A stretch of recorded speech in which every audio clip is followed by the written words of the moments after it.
जावेद मुझे ड्रॉप कर गया वो, और कोई रीजन नहीं? वो मुझे बहुत हर्ट किया, क्योंकि जावेद ने थ्रू आउट कैरियर में जितना मेरा था उसमें जब भी वो रहा कप्तान मुझे उसने खिलाया, उसने मुझे बुलाया, मैंने उसको उसके लिए जो भी हो सका अच्छी बॉलिंग की, बुरी बॉलिंग।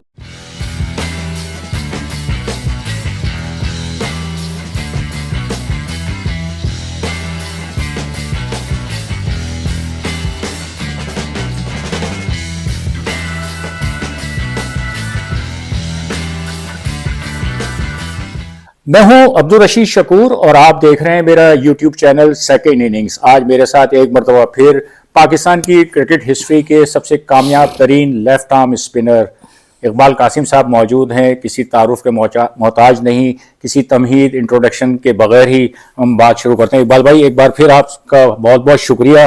आपसे जब भी बात होती है इकबाल भाई बड़ा मज़ा आता है, और चूँकि वक्त महदूद होता है तो कुछ चीज़ें आ जाती है रिकॉर्ड में, कुछ चीज़ें रह जाती है, फिर सोचते हैं कि अरे भाई ये तो फिर रह गया। और ये इकबाल भाई, बचपन में घर की खिड़की से नीचे खेलने वाले लड़कों को देखते थे हसरत भरी निगाह से, और फिर एक दिन जो है वो छुपकर घर से नीचे गए, क्रिकेट शुरू की। आमतौर पर लोग कहते हैं कि बिजनेस, जो मेमन कम्युनिटी के जो बच्चा है वो बड़ा होकर बिजनेसमैन ही बनता है, कारोबार में ही जाता है। आपने कॉमर्स भी ली, इकोनॉमिक्स में आपने एमए मास्टर की डिग्री भी ली, सब कुछ किया, आए आप क्रिकेट के अंदर, ये क्या सिलसिला है? देखिए, बेसिकली क्या है कि जहाँ मैं रहता था अंदरूनी शहर कराची के अंदर, तो वहाँ पर गलियाँ उस ज़माने में थोड़ी चौड़ी चौड़ी थी, ठीक है, और बच्चे जो थे वो ज़्यादातर उसी पे हर किस्म का गेम खेलते थे, चाहे वो क्रिकेट हो, फुटबॉल हो, गुल्ली डंडा हो, या कुछ भी हो, है नहीं, मतलब वो इतनी स्पेस होती थी कि किसी को प्रॉब्लम नहीं होता था, वो लोग खेलते रहते। तो मेरे क्योंकि मैं खाला के पास रहता था, तो वो ज़ाहिर है वो मुझे नीचे उतरने की इजाज़त थी नहीं। उनको हमेशा डर लगता था कि ये लड़के लड़ाई करेंगे और ये बबलू सा है, ये अभी इसको मारेंगे और वो रोता आएगा, फिर ये वो करेगा प्रॉब्लम, रोती सूरत है ये, इसको प्रॉब्लम है इसको, तो इसको रोको, तो वो मुझे जाने नहीं देते थे। तो मैं फिर खिड़की में से देखता रहता था कि भाई ये लोग खेल रहे हैं टेनिस से बोले। तो मैंने उसका एक हल निकाला था कि वो उन्होंने मुझे बॉल ला के दी कि भाई तू खेल ले, घर में ही खेल, घर में कैसे खेल सकता है आदमी।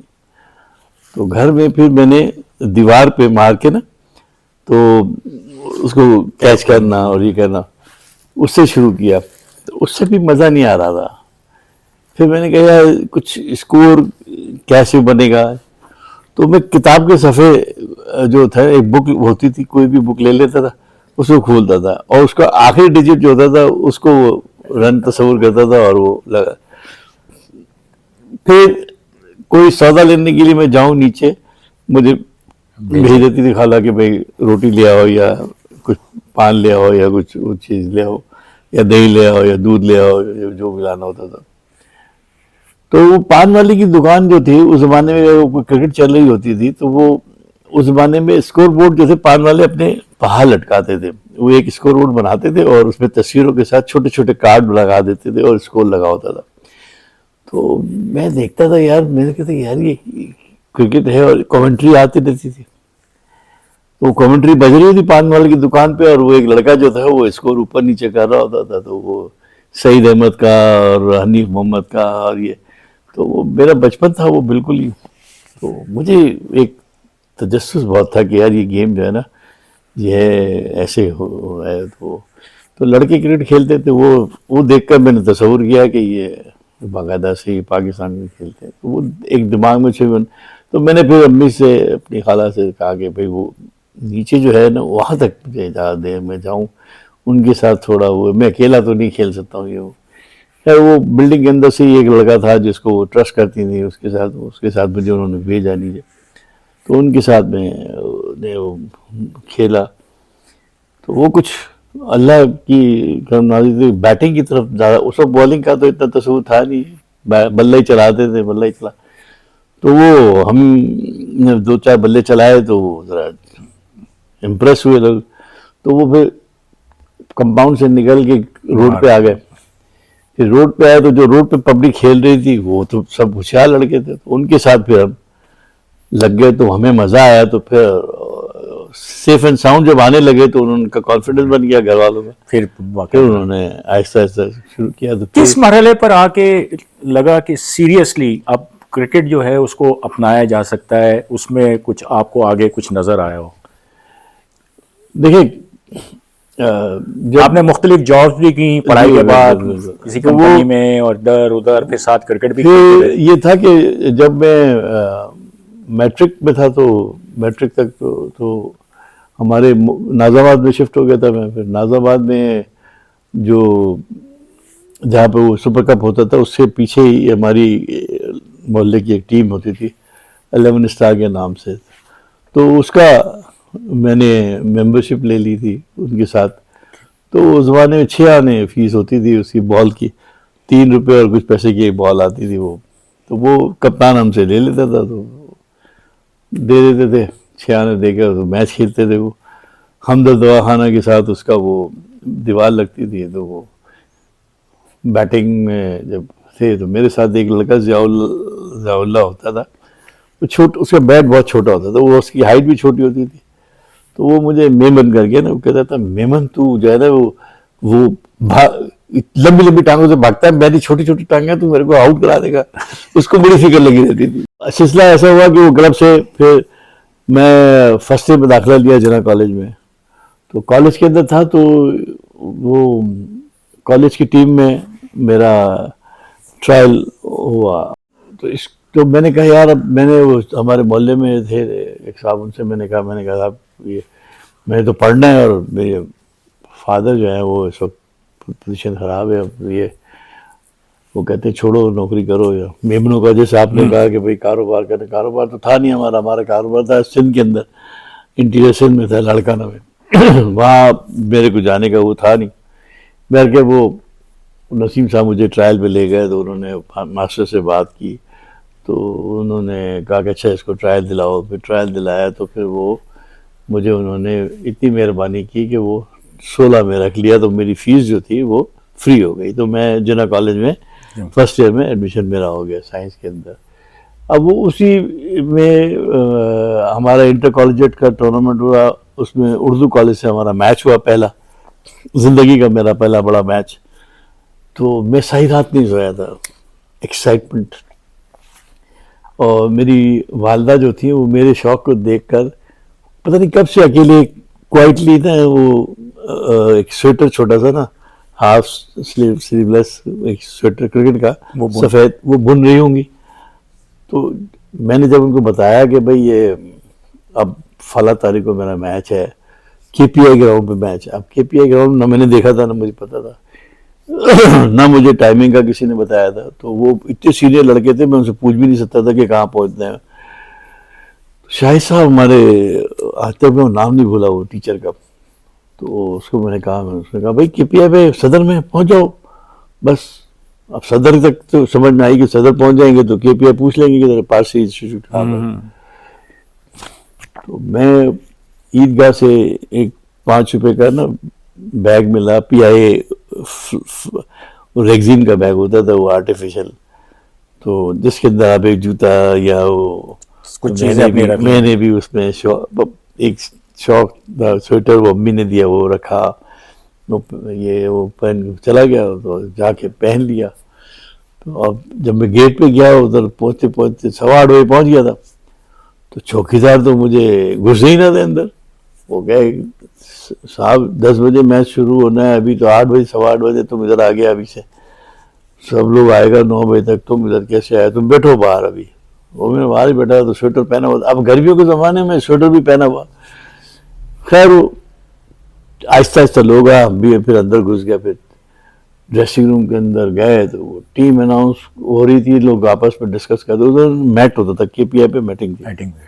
तो वो उन्होंने डिस्कस कर रहे थे, तो वो असद गुड्डू एक होते थे हमारे नाजवाद जिमाना के ही थे, लेकिन वो उर्दू कॉलेज हमारे कप्तान थे। तो उन्होंने शायद कब हमारे शाहिद साहब ने कहा होगा इसको खिलाओ, क्यों नहीं खिलाते हो, लेफ्ट आर्म स्पिनर है, ये है वो है। उसने कहा साहब इसकी तबीयत ठीक नहीं है इसकी। वो मेरे पास आए, कल में तो तबीयत ठीक नहीं है। मैं कहा नहीं सर ठीक हो। अबे गर्मी में ये स्वेटर क्यों पहना हुआ है तुमने? तो स्वेटर मेरा जो है उन्होंने उतरवाया। मैंने कहा सर वो तो मैंने ऐसी शौक में पहना था, पर मेरी मम्मी ने बनाया था तो मैंने पहन लिया। खैर वो उतरवा दिया, फिर उन्होंने मुझे खिलवाया मैच। तो मैंने वो पहला मैच था उर्दू कॉलेज वर्सेस जिना कॉलेज, जिसमें मैंने 4 आउट किए और 56 स्कोर किया। और मुझे वहाँ पर जो सर थे उन्होंने मुझे कहाँ, तो मुझसे कोई बात नहीं कर रहा था, कहाँ उस लंच में, उस मैच के लंच में सब मेरे गिर्द टेबल पर खड़े हुए, खाना कम खाना, अभी अंदर जाना है, खाना कम खाना। यानी ऐसा लग रहा था जैसे कि मैं इतना इम्पोर्टेंट हो गया हूँ कि यार पता नहीं क्या हो जाएगा। मैं भी दिल में सोचूं, मैं कर लगी यार, सुबह का 8 बजे कुछ पूछ नहीं रहा था, 12 बजे जो है किस्मत बदल गई। तो वो फिर मेरा एकदम जो था वो हुआ, तो नाज़वा जिम्हाना से कॉल आई। वो ढूंढता ढूंढता लड़का जो था वो आया मेरे क्लास में, उसने मुझे बुलवाया बाहर। उसने कहा आप KCCA सीनियर लीग खेलोगे? मैंने कहा हाँ खेलूँ, क्यों नहीं खेलूँगा। तो उस ज़माने में आप ये देखिए सीनियर लीग की क्या वैल्यू होती थी। तो उन्होंने कहा वो रेहान भाई जो हमारे नाज़वा जिम्हाना कप्तान थे, उन्होंने बुलवाया आपको, शाम को आ जाना वहाँ पे। मैंने कहा चलो, चला गया वहाँ। तो उन्होंने कहा मियाँ तुम आ जाओ, टीम ज्वाइन करो, हम खिलाएंगे। अब मैंने टीम ज्वाइन तो कर लिया, अब खिलाए ना मैच कोई मुझे। मगर उस ज़माने में डिसिप्लिन ये था कि आप कप्तान को कुछ बोल नहीं सकते थे। तो हमारा काम ये होता था कि रोल विकेट पे करना और विकेट तैयार करना और फिर स्कोर बुक लेना और स्कोरिंग करना। तो वो स्कोरिंग करता रहता था। एक दिन लकीली हमारा विकेट कीपर जो था वो नहीं आया। अब रेहान भाई को बड़ी प्रॉब्लम हुई कि अब मैच क्या करें। उन्होंने कहा जी कोई विकेट कीपिंग करता है, कोई कर सकता है? तो मैंने ऐसे ही हाथ खड़ा कर दिया। मैंने कहा, तो उन्होंने कहा अच्छा चलो तुम खेलो, आ जाओ। तो मैंने विकेट कीपिंग की तो ही वॉज वेरी इम्प्रेस। मुझे एक तो लेफ्टी था, वैसे ही मेरा हाथ पाँव चल रहा था, तो वो, और मुझे खेलना था, तो मैं तो किसी तरीके से गेंद ही नहीं जाने। तो वो उन्होंने मुझे कहा कि अब तुम बस कीपिंग करो। तो 6 महीने तक मैं कीपिंग करता रहा। तो एक हमारा फंक्शन होता था, तो उसमें उन्होंने कहा कि अब तुम ऐसा है कि तुम्हें हम बेस्ट विकेट कीपर का प्राइज देंगे। और मैंने अपने पूरे मोहल्ले में आवाज, भाई मेरे को आज नाज़वा जिम्हाना से बेस्ट कीपिंग का प्राइज मिलने वाला है। मेरा भाई, बड़े भाई, मेरे मोहल्ले के लोग वो सारे उस फंक्शन में आ गए। मैं भी बैठा रहा। फंक्शन खत्म हो गया, मेरा नाम ही नहीं आया। बेग साहब होते थे हमारे, तो बेग साहब, अरे यार मैं तो भी काटो तो खून नहीं निकले, इतनी बेइज्जती मेरी हुई। मैंने उनसे जाके कहा, मैं क्या सर ये आप लोगों ने बड़ी बेइज्जती जाती कि मैं अब नहीं खेलूंगा नाज़वा जिम्हाना से। मैं घर चला गया। 1 हफ्ते तक पूरा डेलीगेशन आया, फिर उन्होंने सॉरी किया, मनाया आपको, मनाया बनाया। तो फिर मैं जुबैर करीमी होते थे, वो बेग साहब होते थे, तो रेडियो रेक्स वाले जो, तो वो फिर उन्होंने मुझे मनाया। तो फिर मैंने खेलना सीखा, लेकिन मैंने कहा मैं कीपिंग नहीं करूँगा, मैं कीपिंग छोड़ दी। इसी असना में अंडर 19 के ट्रायल हुए, जिम्मी कम्बाटा एक टूर्नामेंट चल रहे थे। जिम्मी कम्बाटा टूर्नामेंट में मैंने हाईएस्ट विकेट लिए और एक मैच में मैंने 9 आउट कर दिए। बुखारी साहब ने मेरा नाम अंडर 19 के मैच में डाल दिया। तो मेरा नाम जो इकबाल कासिम था ना, वो उसमें बुखारी साहब का, सराज इस्लाम बुखारी साहब का बहुत बड़ा हाथ है। जब हम ट्रायल पे गए तो ट्रायल हो गया, तो इतला आई नहीं कि हमारा नाम है। तो मैं बेग साहब से मिलने गया, तो उन्होंने कहा मियाँ वो तुम किधर चले गए, तुम्हारा तो नाम आया हुआ था, तुम गए नहीं। मैं कहा नाम तो मेरा अखबार में बड़ा, जंग में नहीं। उस जमाने में जंग में अखबार में नाम आते थे। कल मैं जाऊँ KPA पे, दोबारा मैं KPA पे गया तो मैंने बुखारी साहब से मुलाकात की। मैंने कहा साहब बेग साहब ने भेजा है, क्या नाम है तुम्हारा? मैंने कहा मोहम्मद इकबाल कासिम अली मोहम्मद। तो क्या नाज़वा जिम्हाना से इतना बड़ा नाम, तो तुम्हारे नाम, इतना बड़ा नाम का लेटर बनाएंगे हम, अखबार में देंगे कि मोहम्मद इकबाल कासिम अली मोहम्मद। मोहम्मद इकबाल दिया तो था उसके अंदर। तो मैंने कहा सर ये तो मेरा नाम नहीं है। उन्होंने कहा अच्छा रुको, मोहम्मद जैसे काट दो, इकबाल कासिम रखो, बाकी सब खत्म। इकबाल कासिम, आज से तुम्हारा नाम इकबाल कासिम हो, जाओ। तो मेरा नाम इकबाल कासिम उन्होंने डाला। फिर वहाँ से 19 खिलाफ आफ्ताब बलूच कप्तान था, और उसमें पहली इनिंग में मैं और हारून रशीद हम एक साथ खेले। हारून ने भी मेरे ख्याल से कुछ 40 किए, मैंने कुछ 33 किए। सेकेंड इनिंग में मैच का कोई रिजल्ट नहीं था, तो माजिद उस्मान एक फास्ट बॉलर थे लाहौर से, तो आफ्ताब बलूच ने मुझे ऐसे ही 3 नंबर पे बैटिंग करा दी। लो जी, धड़म करके पहला ही बाउंसर लगा था, मैं नीचे, माजिद उस्मान की गेंद लगी, मैं नीचे, वो 4 आदमी उठा के ले आया। मैं कहा मैंने बैटिंग नहीं करनी यार, बड़ी जोर की चोट लगती है। फिर मैंने बॉलिंग पे तवज्जो दी। इस तरह दिन आई बिकम ए स्पिनर। अच्छा, ये जो सफर है आपका शुरू होते हुए आपको एडिलेड तक ले आया, आपका पहला टेस्ट डेब्यू, उस वक्त क्या फीलिंग्स थी जब पहली बार पाकिस्तान टेस्ट कैप लेके ग्राउंड में जब आप उतरे हैं? तो उस वक्त हुआ कि ये जो सिलसिला शुरू हुआ था ये बेमकसद नहीं था, ये शौक, ये जुनून जो है, इसके पीछे स्ट्रगल है, मेहनत है जो आज इस मकाम पे ले आई? देखिए, इससे पहले ये बात आगे बढ़ाऊं मैं, इस बात से पहले एक छोटा सा किस्सा है, वो सुनाना चाहता हूं। जी जी, बिल्कुल बिल्कुल। इसी अवस्था में मैंने क्योंकि जॉब की बहुत सख्त ज़रूरत थी, तो मैंने वेलकम पाकिस्तान ज्वाइन किया। पहले लिबर्टी सिल्क में ज्वाइन किया था, तो लिबर्टी सिल्क में मेरे से वो कास्टिक सोडा गिर गई, तो मैं डर के भाग गया, वो दोबारा नहीं गया वहाँ, तो नुकसान बहुत हो गया। तो फिर मैंने वेलकम, बरोज़ वेलकम नाम था उस वक्त, तो बरोज़ वेलकम में मैंने मेरे सामने थे, वो सीमेंस में रहते थे, वो मुझे सीमेंस से खिलाते थे, वो चाहते थे मैं सीमेंस ज्वाइन करूँ, मगर उन्होंने बहुत देर कर दी थी। तो मैंने कहा यार ये वेलकम वालों से करते हैं, वो इंटरेस्ट ले रहे थे खेलने में, उनकी भी कई मैच देखा मैंने।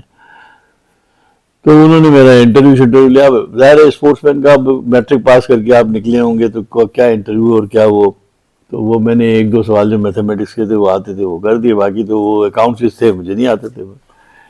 तो इसके बावजूद भी एक GR मेमन होते थे, गुलाम रसूल मेमन, सिंधी थे, और वो कंपनी के सेक्रेटरी थे। उन्होंने मुझे डिस्पाइट ऑफ ऑल फैक्ट्स कि मुझे कुछ नहीं आता था, उन्होंने मुझे ऐसे तरीके से हैंडल किया और मुझे ये इनकरेज किया कि तुम पास हो गए हो। मैंने कहा सर मैं पास हो नहीं सकता, मैंने तो 2 ही सवाल किए थे। उसने कहा अच्छा, फोन उठाया, वजी ये तो बोला मैंने कुछ नहीं किया। उन्होंने कहा नहीं, अच्छा इसने अच्छा किया। मैंने कहा बेटा तुमको आइडिया नहीं हो, तुमने अच्छा किया, ठीक किया, चलो क्या। वाकई तौर पर उन्होंने हैंडल कर लिया। मुझे ये नहीं बोला कि तुम फेल हो फिर भी मैं तुमको रख रहा हूँ, उन्होंने मुझे वो रख लिया। उन्होंने मुझे कहा भाई चलो आना शुरू कर दो। अब वो जो है उसका ज़िंदगी में, मेरी ज़िंदगी के ऊपर बहुत बड़ा हाथ है उस आदमी का। उस आदमी ने, इंग्लिश फर्म थी, इसके बावजूद उसने मुझे ये छूट दी हुई थी कि जब भी मेरा मैच कोई वैसा होता था तो वो मुझे छुट्टी दे देता था, और उसने मुझे ये कहा कि तुम टीम बनाओ यहाँ। मैंने टीम बनाई, फिर एक टूर्नामेंट मैंने वेलकम के नाम से ऑर्गेनाइज किया। मोहसिन खान गंदारा इंडस्ट्री से खेला, ही वॉज नॉट एम्प्लॉय, तो प्रोटेस्ट हमने कर दिया। फिर गंदारा इंडस्ट्री में मैंने जाके इंक्वायरी करवाई, तो पता चला साहब ही इज नॉट एम्प्लॉय। हमने उनको स्क्रैच कर दिया, उनकी टीम को। बड़े बड़े किस्से। तो ये जो चीज़ थी, तो ये इससे वो GR मेमन साहब थे ना, वो मुझे नेशनल बैंक से एकदम फिर वो आपको याद होगा कि 3 टीमें थी फर्स्ट क्लास में, जिसमें नसीमुल गनी एक टीम में थे, और एक टीम में वो जो थे संजनानी साहब, और वो जो गम्बट के जो थे, क्या नाम, मैं नाम भूल रहा हूँ, जो टेस्ट क्रिकेट खेले हुए थे, बड़ा अच्छा नाम था उनका। तो एनीवे वो कप्तान थे, तो मैं उनकी संजाने वाली टीम में था। तो मैंने उस सीज़न में 21 आउट किए 3 मैचों में, और नेशनल बैंक से फिर मुझे ऑफ़र आया। जब मुझे ऑफ़र आया तो मैंने उनसे कहा ज्वाइन करने के लिए, वो मुझे इजाज़त नहीं दे रहे थे। मेरे इतने बड़े एहसान थे उनके ऊपर कि वो मुझे जब नौकरी की ज़रूरत थी तो उन्होंने किया था। तो मैंने कहा अच्छा यार मैं नहीं जाता। सडनली उन्होंने मुझे बुलाया, उन्होंने कहा यार आई एम सॉरी, मैं खुद थोड़ा सा सेल्फिश हो गया, तुम्हारा कैरियर है, तुम जाओ। तो फिर आप तो फिर मैंने वो ज्वाइन किया और वहाँ से फिर गाड़ी। तो एडिलेड का वही जो है कि एडिलेड फिर जब अब जब मैं अच्छा फिर जब मैं ने यहाँ टीम से सेलेक्ट हो गया, वो भी एक स्टोरी है, वो भी किसी दिन सुनाएंगे आपको।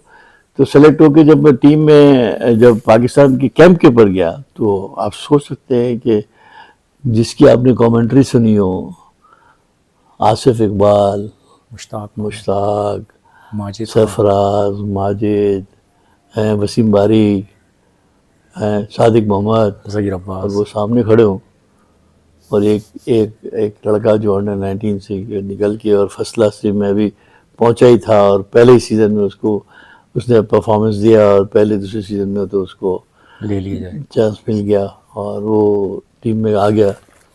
तो उसकी हालत आप सोच सकते हैं कि क्या होगी। तो वो हमारे हाथ में, हारून, हम सब उसमें आ गए थे। तो जावेद मेरे साथ ही अंडर 19 से, वो थोड़ा सा 2 साल छोटा था मेरे से, 2-3 साल में तो बड़ा, तो हमने साथ ही स्टार्ट लिया था। तो वो एक चुलबुला था, वो भी वहाँ था। तो वो थोड़ी सी धारत बंधी हुई थी कि यार ये भी लड़के अपने साथ एज ग्रुप के भी हैं, ग्रुप के हैं। तो बल्कि वो जो आसिफ भाई ने पहले हमें नेट के ऊपर ही हमें एसपी के बल्ले और वो चीज़ें और वो दी उन्होंने। तो वो आप इट वॉज ए वो गिफ्ट था वो हमारे लिए, और वो ट्रेजर किया। और जब लाहौर पहुँचे और लाहौर से ब्लेज़र आया, तो मैंने ब्लेज़र नहीं पहना। मैंने ब्लेज़र लेके नेक्स्ट डे जब फ्लाइट से मैं कराची आया, तो I went to that guy mister Zia Memon. मैंने कहा सर अगर आप इजाज़त ना देते, मैं तो आपकी मर्ज़ी के बगैर नहीं जा सकता था, आपने मुझे इजाज़त दी तो मैं गया, और ये आज आपकी वजह से मैं आपके हाथ से पहनूंगा। तो बेचारा बहुत, he was so emotionally overwhelm. तो उसने पहनाया भी, गले भी लगाया, और उसने विश भी किया। तो वो चीज़ें जो है ना, वो बहुत मेरे लिए मायने रखती हैं। इसके खैर एनीवे फिर हम चले गए। तो सलीम अल्ताफ़ का मैं रूममेट था। अब एडलेड पहुंचे सलीम अल्ताफ़ के साथ मेरा रूममेट। तो हमारे उस ज़माने में पाबंदी ये होती थी कि 10 बजे आपने कमरे में होना है, और एक जूनियर एक सीनियर होता था। हम 6 लड़के साथ गए थे जूनियर। तो मैं सलीम अल्ताफ़ के साथ था। तो मुझे उसने कहा मास्टर 10 बजे सो जाने का है क्या? अच्छा, वो खुद आते थे 11 बजे, जो वो नीचे क्लब हाउस बंद होता था, बाहर बंद होते थे, ये सब चीज़ें बंद होती थी, फिर ये ऊपर आते थे। तो जब आते थे तो वो आके सो जाते थे। तो लेकिन उनको आइडिया होता था कि ये जाग रहा होगा ये हो। और मुझे शौक बहुत था टीवी पे वो जॉन वैन की फिल्में देखने का, चैनल 9 के ऊपर। तो मुझे जैसे ही 10 बजते थे तो मैं टीवी बंद करता था, फिर सो जाता था। तो उस दिन जिस दिन मैच था, उससे एक रात पहले वो आए, और उन्होंने,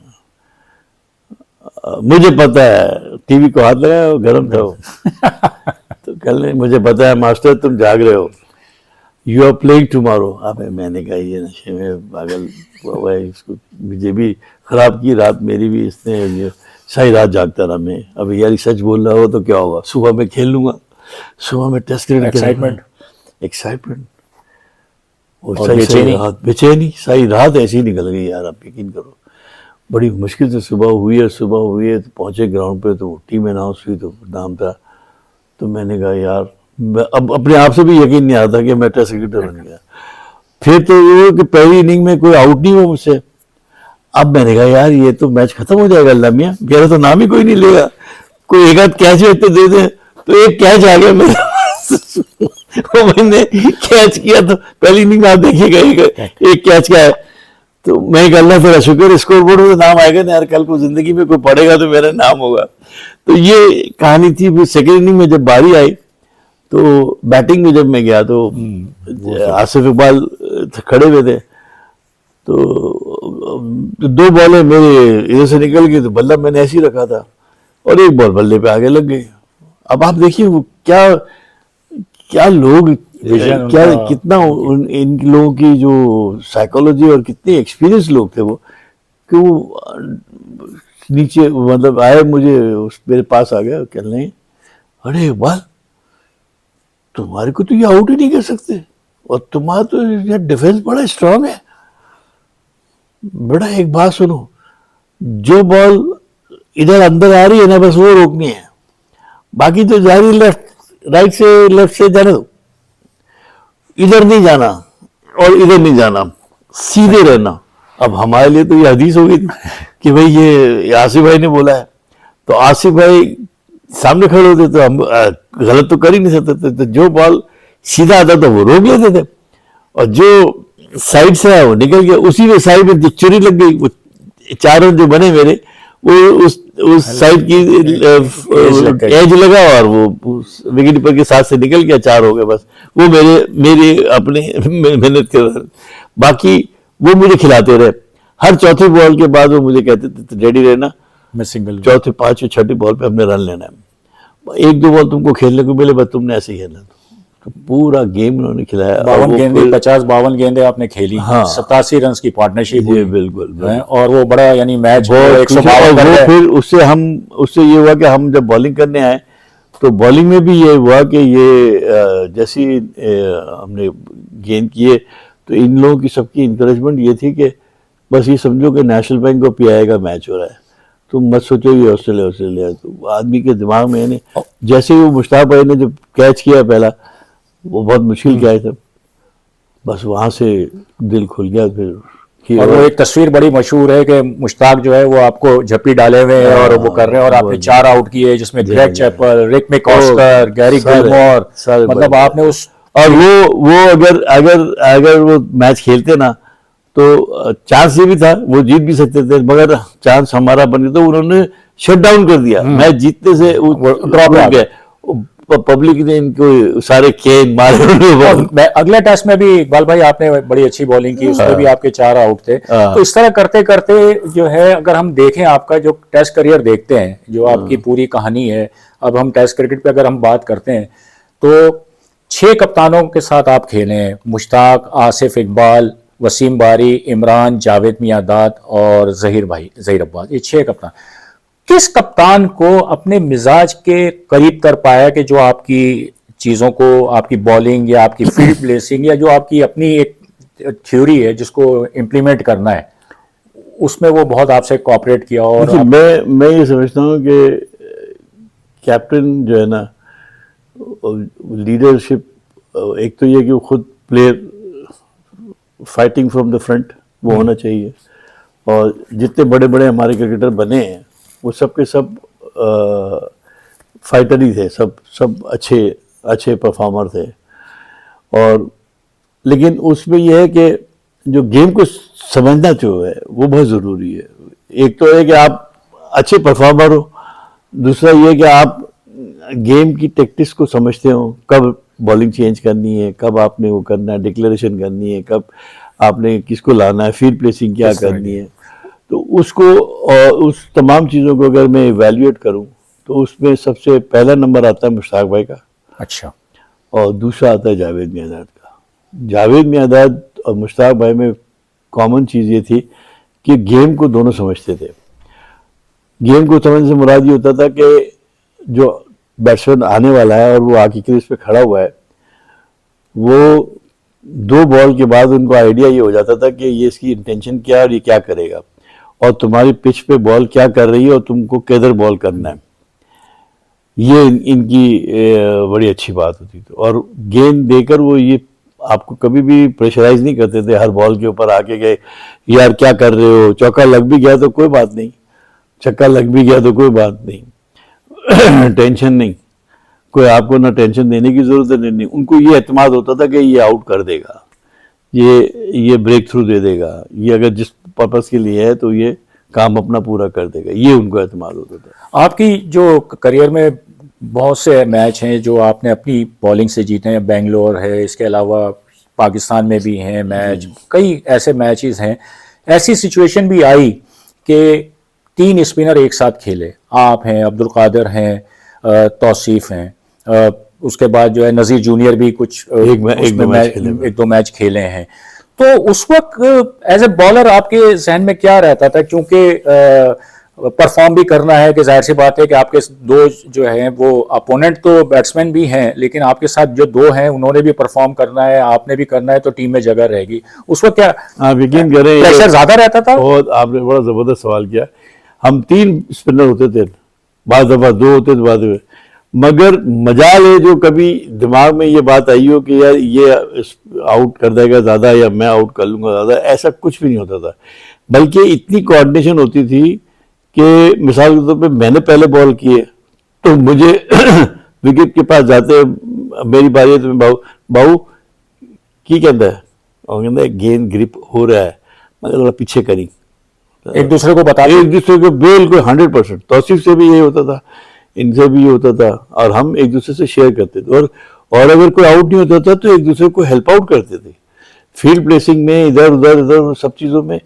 आज तक मुझे नहीं याद पड़ता है, इवन रकीब से मेरी दोस्ती, आप हम ट्रायल पे जाते थे, सारा कुछ फर्स्ट क्लास क्रिकेट खेलते थे, मगर हमारी कभी कोई ऐसी राइवलरी नहीं। ग्राउंड के अंदर जब अपोजिशन में आप आएंगे, असल वो अभी बैंक से आते थे, हम नेशनल बैंक से आते थे, तो फिर हमको ना वो रियायत करते थे ना हम रियायत करते थे।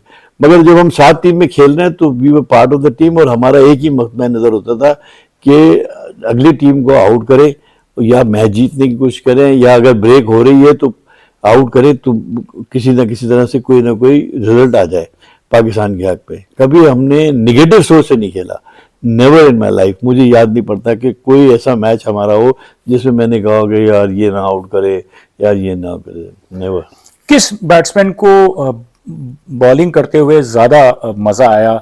एक तो ये कि वो आपके लिए टफ अपोनेंट जैसे Gavaskar, Viv Richards, Allan Border, ये इस तरह के जो टेक्निक के एतबार से बड़े मुकम्मल बैट्समैन होते हैं, और कोई ऐसा बैट्समैन के जब वो सामने आता था तो आपको एक वो होता था कि यार मेरी विकेट पक्की है।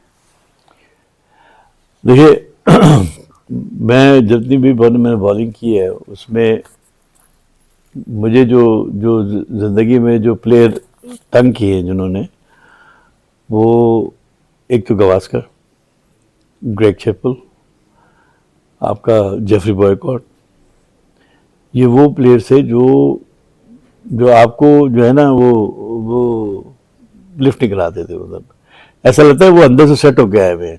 पहला बॉल आपने फेंका और गलती से आपने बाहर फेंक दिया तो उन्होंने उसको पनिश करना है। ओवर पिच पड़ गई तो उन्होंने ड्राइव खेलना ही खेलना है, पहले ही बॉल होगा। ग्रेग चैपल को आप एलन बॉर्डर हो, गवास्कर हो, ये वो ग्रेट प्लेयर्स हैं जिनकी मैं बात कर रहा हूँ।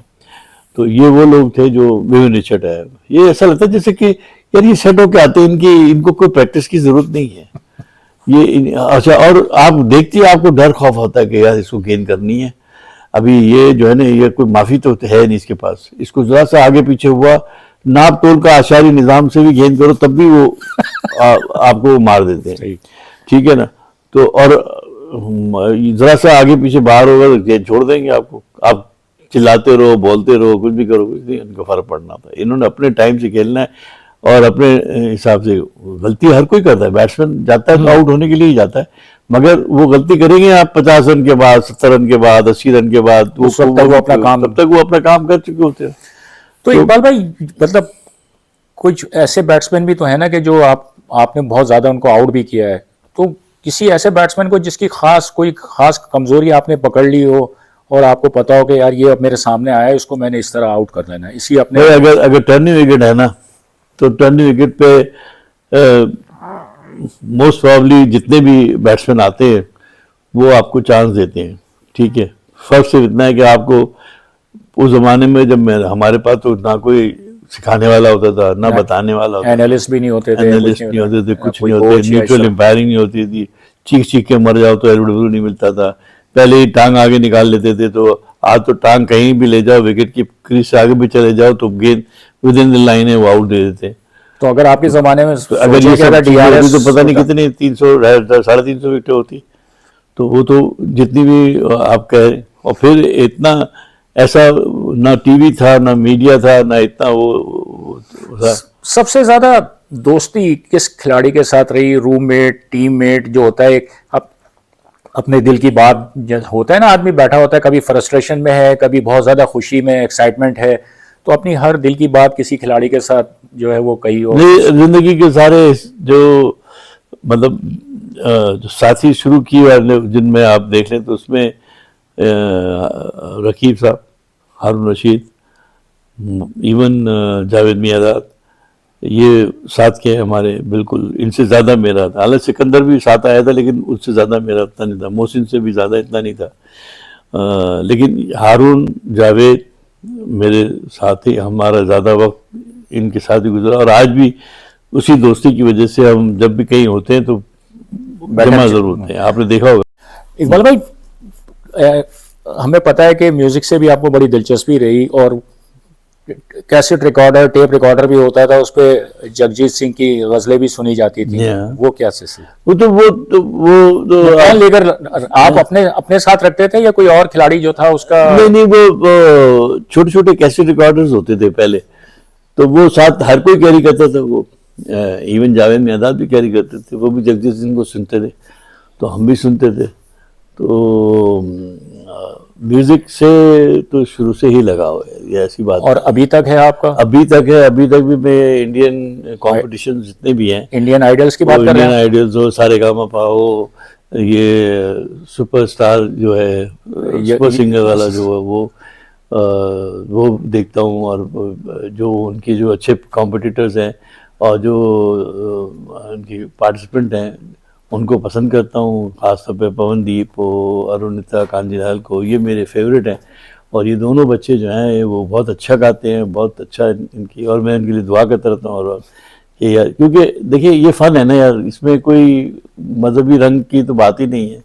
हम आज भी लता मंगेशकर को, लोग नूरजहाँ को पसंद करते हैं, हम मेहंदी हसन साहब को इंडिया में इतनी पजीराई है, यहाँ किशोर को, मोहम्मद रफ़ी, तो वो जो गुलकार हैं वो अपने एक फनकार हैं, उनका इससे कोई मजहब से ऐसे कोई ताल्लुक नहीं। ये काका जो है ये क्या है? अक्सर हमने हमेशा आपके करियर में देखा कि हर प्लेयर जो है वो काका काका काका, तो काका जो है मेमन में तो चचा को, बुजुर्ग और सीनियर रिस्पेक्ट, तो ये सिलसिला है आपको? इसमें जो मैं, ये घावरी है ना, ये बेसिकली उसके ज़माने से, जब वो 78 में जब आए थे, उसके बाद जब 79 में दोबारा गए ना, तो वो फिर उधर ज़्यादा ही हो गया, क्योंकि उन्होंने जब उनको पता चला कि यार ये इनके फादर जो थे वो अहमदाबाद से थे, तो ये तो गुजरातियों में जो जो जो काका है वो रिस्पेक्टफुल है, मतलब बहुत रिस्पेक्ट से बात की जाती है, तो वो बड़ी रिस्पेक्ट से आप बोलते हैं। तो काका काका जो है लफ्ज जो इस्तेमाल हुआ वो उन्हीं लोगों ने, तो ये पाकिस्तानी खिलाड़ियों ने फिर सब ने फिर वो शुरू हो गए, फिर काका शुरू हो गया। फिर वो क्योंकि पंजाबी लैंग्वेज में भी तो काका की बड़ी अहमियत है ना, वो छोटे उसको कहते हैं, लेकिन मासूमियत वाले लफ्ज में इस्तेमाल में आता है। अच्छा इकबाल भाई, आपका जब हम टेस्ट करियर देखते हैं तो 50 टेस्ट, 171 के करीब विकेटें, क्या समझते हैं कि मजीद खेल सकते थे? वक्त से पहले करियर खत्म होना पड़ा? क्योंकि मुझे इसलिए मैं ये सवाल आपसे कर रहा हूँ कि 1988 में जैसे एक तो बेंगलोर टेस्ट था जिसमें आपने बिल्कुल माइंड बना लिया था और जाके आपने इमरान खान को कह दिया कि अब तो मैं ये खेल नहीं रहा हूँ, तो बस अब खुदा हाफिज, ठीक है, रब रखा, ठीक है, फिर मिलेंगे खुदा ने चाहा। लेकिन फिर आपका करियर चला। और दो चीज़ें मैं ज़रूर पूछना चाहूँगा आपसे कि एक तो इंडिया के अंदर बड़ी ज़बरदस्त परफॉर्मेंस आपकी रही है। 83-84 का जो टूर है, मैं आखिरी टेस्ट पे बाद में आऊँगा, पहले मैं ये जानना चाहूँगा कि 83-84 में ज़हीर अब्बास की कप्तानी में टीम गई है और बेंगलोर में आप टेस्ट मैच खेले और उसके बाद 2 टेस्ट मैच आप नहीं खेले, कप्तान ज़हीर अब्बास थे। उस जमाने में कहते थे कि ज़हीर भाई का जो झुकाव और ज़्यादा वो जो है वो नज़ीर जूनियर की तरफ है उनकी ऑफ स्पिन पे, क्या यही वजह थी? या क्योंकि आपकी किताब में भी एक चैप्टर है जिसमें आपने जिक्र किया है कि जी वो नहीं खिलाना चाह रहा था और उसने कहा कि वो नहीं खिलाना चाह रहा था, वो कह रहा है कि वो नहीं चाह रहा था। तो ये मैं पूछना चाह रहा हूँ कि ये जालंधर की बात है मेरा ख्याल है, ठीक है। उस टेस्ट में से पहले इन्होंने मीटिंग की और इंतखाब आलम थे मेरे ख्याल है उस वक्त। मैनेजर। तो उन्होंने कहा कि जी सब इंडिया भी 2 स्पिनर के साथ 3 स्पिनर के साथ जा रहा था, तो पाकिस्तान को भी जो है 2 स्पिनर के साथ जाने की थी। तो उन्होंने रात को मुझे कहा कि Kaka you prepare, you are playing tomorrow. ये किसने कहा? इंतखाब वाला? इंतखाब आलम ने, सबने, जो think tank meeting think tank था, उनकी तरफ से मैसेज आया कि आप खेलेंगे। कल खेल रहे हैं। हमने कहा ठीक है, अच्छी बात है, हम भी तैयार हो गए। और विकेट थी भी, वो टर्निंग विकेट थी। तो सुबह हुए, ग्राउंड पे पहुंचे तो टीम में नहीं है। अनाउंसमेंट में इसमें नहीं थे। वो बड़ी अजीब सी बात हुई। तो वो मैंने कहा चलो नहीं खिला रहे वो। लेकिन जब इंडिया ने उसके स्पिनर्स उन्होंने खिलाए अपने और उन्होंने आउट किए, और वो तो फिर चमगैया तो हुई ना कि यार वो। तो मैंने ऐसे ही पूछ लिया था, मैंने कहा इंतखाब से, मैंने कहा भाई आप तो रात को कह रहे थे यार मैं खेल रहा हूँ, वो यार वो सुबह वो उसने कहा, इसने कहा, उसने कहा, बातें बनानी। बात। तो उसको फिर क्या है कि आप हो गए तो फारिग हुए। तो आखिरी टेस्ट जो था आपका, जब आप खेले लाहौर में ऑस्ट्रेलिया के 1988 की जो सीरीज थी, हम देखते हैं कि कराची टेस्ट में आपने मैन ऑफ, मतलब प्लेयर ऑफ द मैच, मतलब आपकी वो मियादाद की भी डबल सेंचुरी है और आपकी 9 विकेटें हैं उसमें, 5 और 4। उसके बाद बीच में एक टेस्ट मैच है फैसलाबाद। ऑल ऑफ सडन फिर लाहौर के बाद जो है वो क्रिकेट आपकी नजर नहीं आती। तो क्या क्या हुआ, क्या था एग्जैक्ट, हुआ क्या था कि मतलब उसके बाद फिर आप खेले ही नहीं? क्या इन्होंने फैसला कर लिया था कि अब आपको सिलेक्ट नहीं करना? आपने बाकायदा कोई रिटायरमेंट का ऐलान कर लिया था? क्या हुआ क्या था? मैंने कुछ नहीं किया था, उन्होंने नहीं बुलाया। आपको पता ही है फिर जब सिचुएशन होती है। उसके कप्तान कौन था मुझे याद नहीं है। 88 में तो जावेद मियादाद थे। जावेद मियादाद। उसके बाद मेरे ख्याल है उस टूर के बाद टीम जा रही थी इस श्रीलंका। जावेद मुझे ड्रॉप कर गया वो, और कोई रीजन नहीं? वो मुझे बहुत हर्ट किया, क्योंकि जावेद ने थ्रू आउट कैरियर में जितना मेरा था उसमें, जब भी वो रहा कप्तान मुझे उसने खिलाया, उसने मुझे बुलाया, मैंने उसको उसके लिए जो भी हो सका, अच्छी बॉलिंग की, बुरी बॉलिंग की, जो भी किया। लेकिन मेरा यकीनन उसकी जीतों में पाकिस्तान के जो 6 कप्तान जिनकी कप्तानी में आप खेले हैं, उनमें सबसे ज्यादा विकेटें आपने जावेद मियादाद की कप्तानी में हासिल की। 83 84 विकेटें, 83 या 84 विकेटें। इवन रिजल्ट्स भी अगर देखेंगे, वो मैं कह रहा हूँ, तो वो भी रिजल्ट ज्यादा है, सीरीज जितवाई है। तो वो उसने मुझे बताया भी नहीं और उसने मुझे ड्रॉप कर दिया। वो मुझे जो था ना वो बहुत हर्ट किया वो ज़्यादा। तो मैंने कहा यार अब जब ये ऐसी है तो ऑलरेडी हम वहीं फारिग हो गए थे, इधर इसने फारिग कर दिया।